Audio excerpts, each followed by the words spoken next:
Hi everybody, welcome back to my channel, and in this video we'll discuss about marketing mix and the first P for the marketing mix, which is product.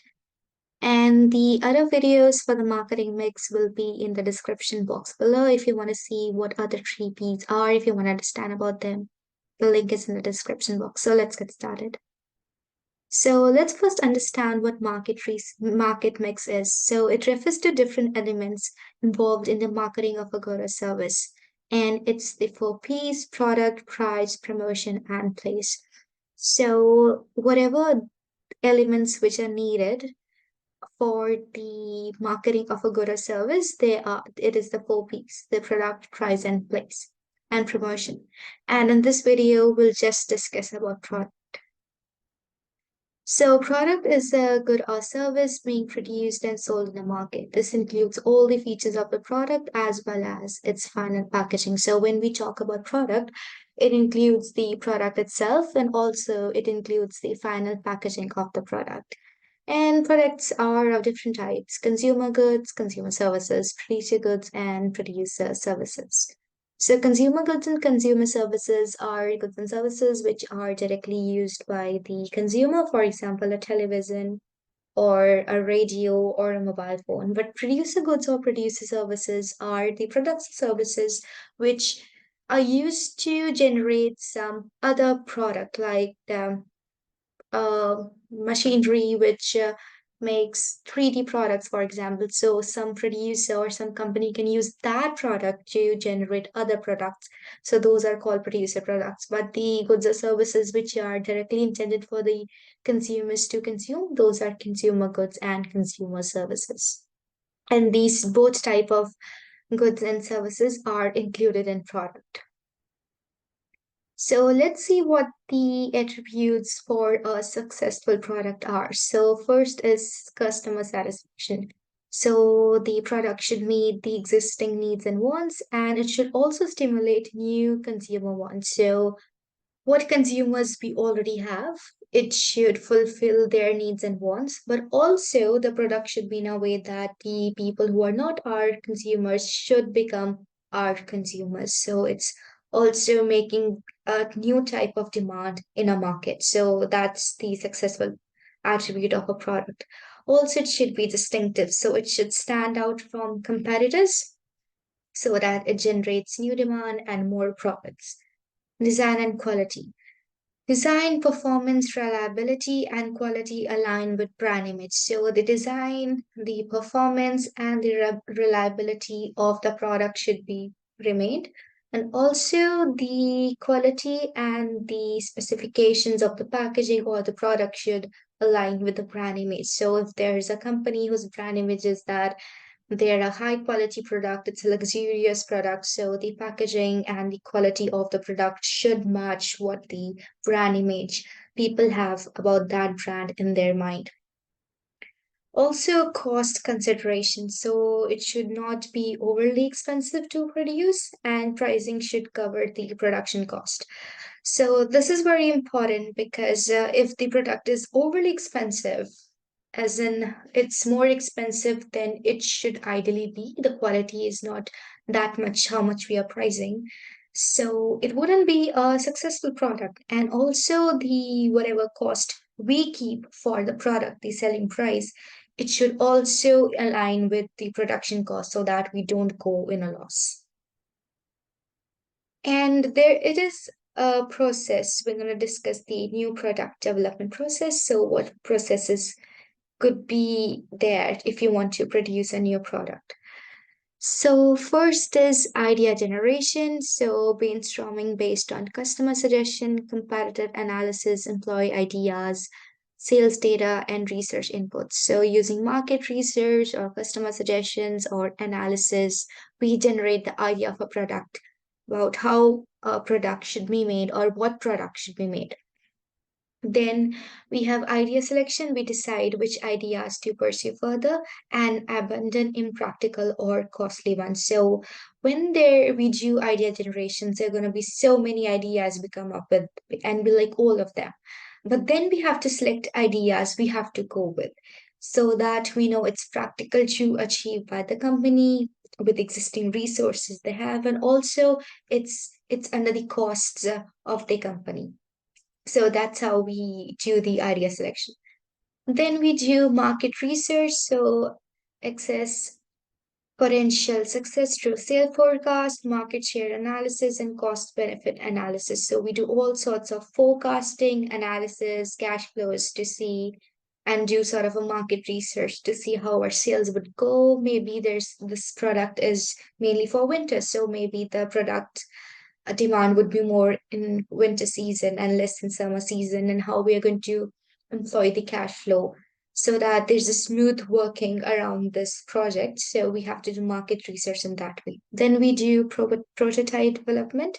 That is, for example, if I'm making a water bottle, so first you have to make a prototype of it and see how it works, how it looks, what would be the size of it, if it's for students, does it fit in a backpack and everything. So we make a 3D model before making the actual product to see how it would look like and what all additions or what all could be removed from the water bottle. Then we have test launch. So we just do initial market launch. That's not in the whole market. We just give it to some people to see that how the product works, and we see if any necessary improvements have to make. Maybe I make a water bottle which so many people are not liking, so I might have to do some changes. So we don't put it in the whole market. We just do initial research first, initial launch first, and then we take it to the whole market. And then if the test launch is good, we see that product is successful, people are liking it, and then we can widespread into the market. And that way the full product would be launched. There are some advantages and disadvantages in the product development steps. The advantage is it creates a unique selling point because we did some market research, we did the idea generation, we did some brainstorming, customer suggestion, and analysis. So we come up with something unique, which is to the company. Also, it enables higher pricing and potential for increased sales, revenue, and profit because we are talking to customers what they need. So, if we are fulfilling it and it's high in demand, we can keep higher pricing because people need it, and it's basically made for the people using their viewpoints. So it's there's a high chances for its potential to have to generate higher sales. Also, it spreads risk as multiple products contribute to overall profitability. So maybe I'm coming up with two, three ideas in a company and I do a test launch for three of them. Even if one or even two of them are unsuccessful, maybe the third one is really successful. So in a way, because there's so many steps and we're doing step by step everything, it spreads the risk. Maybe if in the test launch the product isn't working, it's okay because we didn't spread it to the whole market. But if I spread it to the whole market and then I see the product is not successful, then a lot of money and resources gets wasted. So it spreads risk in that way too. The disadvantages of it is expensive and time consuming market research because market research takes time, talking to people, having meetings, doing questionnaires and data collection. It's really expensive and also it takes a lot of time. So that's the disadvantage of this plan. Also, I need high initial investment because we are making 3D prototypes or anything, something like that, I need a lot of money at start before the company start earning. So this is one of the disadvantages of this plan. Also, there are two mini topics in the book. One is brand image importance, and second is importance of packaging. So, in the brand image importance, first is identity, sets a product apart from competitors. So, when we make a brand image, it's really important for a company. And first is that it sets identity for the product so that when we go to the market, when we go to the supermarket, we know that this product is from this company because it has certain type of logo, color, shape of the product. So, it's easily identified by the customers. Also, it makes customer loyalty. It encourages customers to stick to a particular product. Maybe the package of the product is so pretty, and it really appeals to the targeted audience. So they're like, oh, this is so good. We like it. The packaging is really good and it's sustainable and it's recyclable. And it's really less likely that they would switch to some other products. So if it's identifiable and it has a good brand image, so they're gonna stick to the brand. Also, it's recognition. The customer recognizes and trusts the brand. So when it usually happens that if there's a new product in the market and we see it around us, that there are trends on the internet about this product, so many celebrities are talking about this product, and you would think, oh my God, that so many people know about it, and there are celebrities promoting it, so it might be it is a good product. So it becomes it also so it's easy for us to recognize what the product, and it also brings trust in us. So if there's a good brand image, we know we can recognize the product and we go out and buy it and we like it, we keep buying it. So it's also helpful in that. Also, it's in the pricing power. So if I take out something in the market which is quite luxurious and looks really good and looks really high class, I can charge high for people, but it's only if there is a good brand image. So that's what the importance of brand image is. So also we'll discuss the importance of packaging. So first is of course the production of the product. It safeguards the product information. It gives the details about the product, how to use it, how to not use it, what the ingredients are used in the product. And also if there's some complaints or something where the customer could reach out to. So packaging helps in recognition. So we know that certain brands are always in certain color products. So it's easy for them to recognize via packaging that which company their product is from.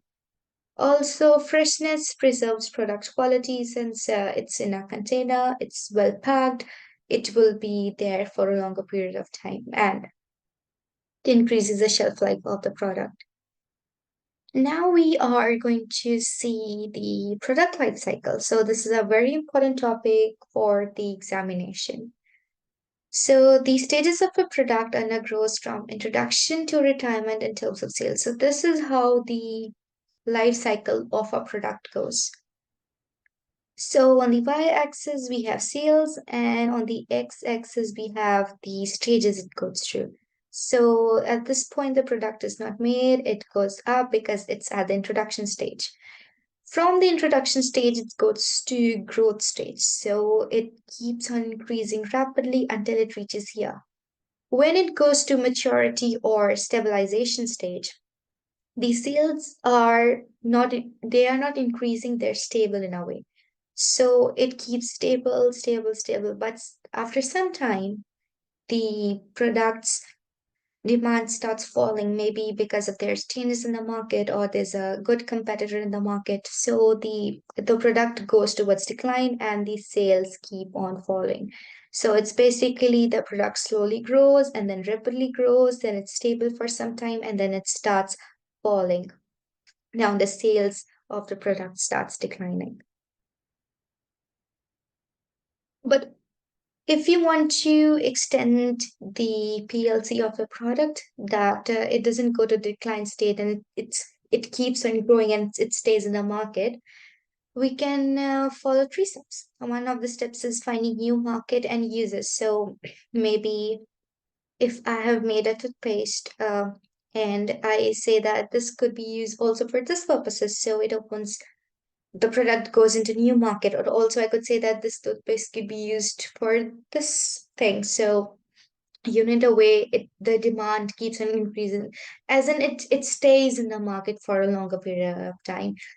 Redesigning and improving packaging, you would see that the brands suddenly change the way they package to make it more impactful and also change with the trends so that it's valuable in the market, so you can do it in that way. Also, increasing advertising or promotional activities. You can do different types of advertising or you can promote it in different ways so that it stays in the market and the product stays relevant. So, this is all today for this video, and we discussed the first P in the marketing mix, which is product, about the other P's, promotion, place, And price about that, the links would be in the description box. You can go and check it out. And if you like this video, don't forget to hit a like and subscribe button. And see you in the next one. Bye.